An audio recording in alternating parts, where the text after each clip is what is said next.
गेहूं की प्रोक्योरमेंट इस बार हमने नॉर्मल जो हम 10-15 अप्रैल को शुरू करते थे, हरियाणा पहला प्रदेश है जिसने किसानों के हित में 1 अप्रैल से प्रोक्योरमेंट हमने शुरू कर दी थी और आज तक लगभग 80 लाख मीट्रिक टन गेहूं मंडियों में आ चुका है।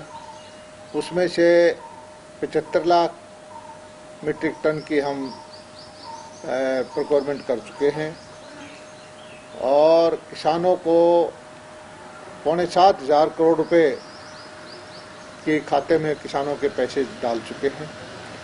और पिछले साल को अगर हम कंपेयर करें पिछले सालों को, तो ये कई गुना ज़्यादा है। पिछले सालों में इससे 15 या 20 दिन 25 दिन लेट प्रोक्योरमेंट होती रही है। अगर इसी दिन तक की मंगाएं तो पिछले साल कोई मुश्किल से 20 लाख मीट्रिक टन की प्रोक्योरमेंट हुई थी। किसानों के पास बहुत थोड़ा पैसा गया था।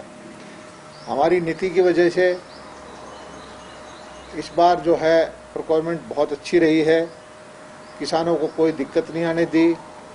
किसान मंडी में आया है और अपनी ट्राली निकाल के चला गया और सही मायने में तो प्रोक्योरमेंट का काम 10 तारीख के बाद ही गति पकड़ी है और 15-17 दिन के अंदर जो हमारा मंडियों में आवक होती है लगभग 80 लाख मीट्रिक टन वो हम ले चुके हैं। इस बार जो प्रोक्योरमेंट का काम है अगले हफ्ते में लगता है कि पूरा हो जाएगा। आवक पूरी हो चुकी है। लिफ्टिंग में थोड़ा सा टाइम और लगेगा और हरियाणा पहला प्रदेश है देश के अंदर जो किसानों को लेट पेमेंट का 9% ब्याज भी दे रहा है और ब्याज देना हमने शुरू भी कर दिया है। किसान को जीवन में हमेशा किसान ब्याज देता आया। ब्याज लेने की आदत हम उसको डाल रहे हैं कि उसका पैसे का जो उसको देय है उसका हक है। अगर कोई लेट करता है तो उसको भी ब्याज मिलना चाहिए और ये प्रथा हमने डाल दी है।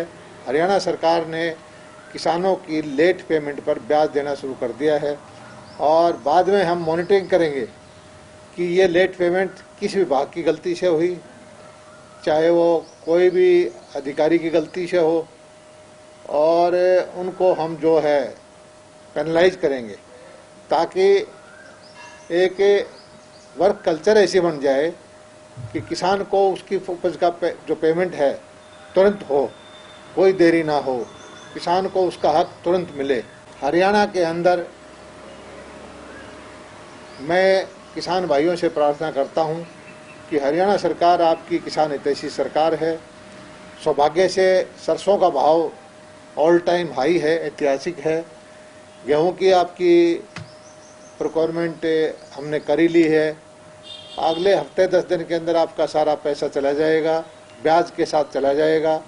और कपास की जो बिजाई का वक्त है, आपको कपास की खाद बीज में कोई समस्या नहीं आने दी जा रही है।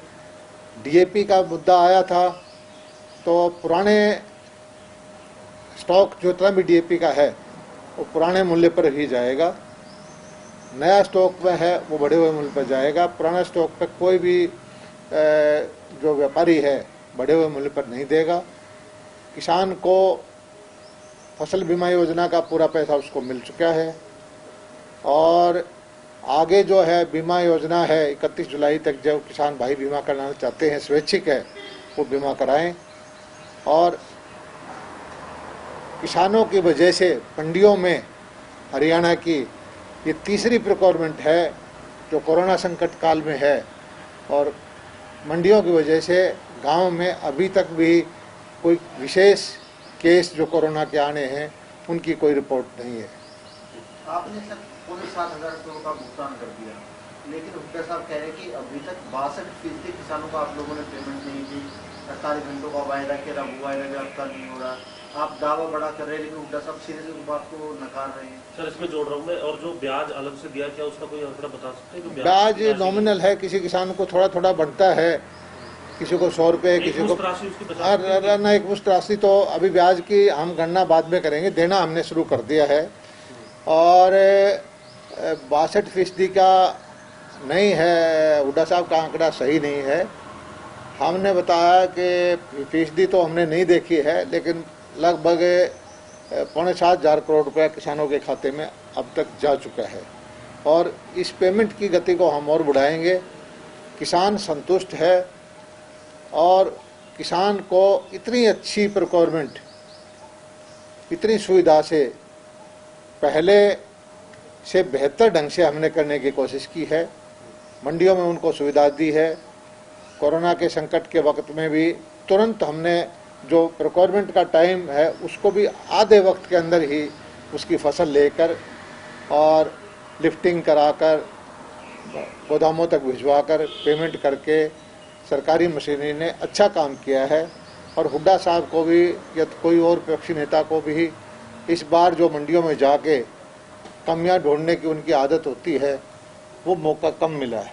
48 से 72 घंटे का जो दावा है, कितने प्रतिशत आप कामयाब मानते हैं किसानों की पेमेंट? ये ऐसा है कि 72 घंटे आई फार्म के बाद जो पेमेंट नहीं होगी, ये हमने टारगेट इसलिए दिया है कि इसको अचीव करके हर विभाग के ऊपर एक प्रेशर रहे, और जो ये नहीं करेगा उसको ब्याज देना पड़ेगा।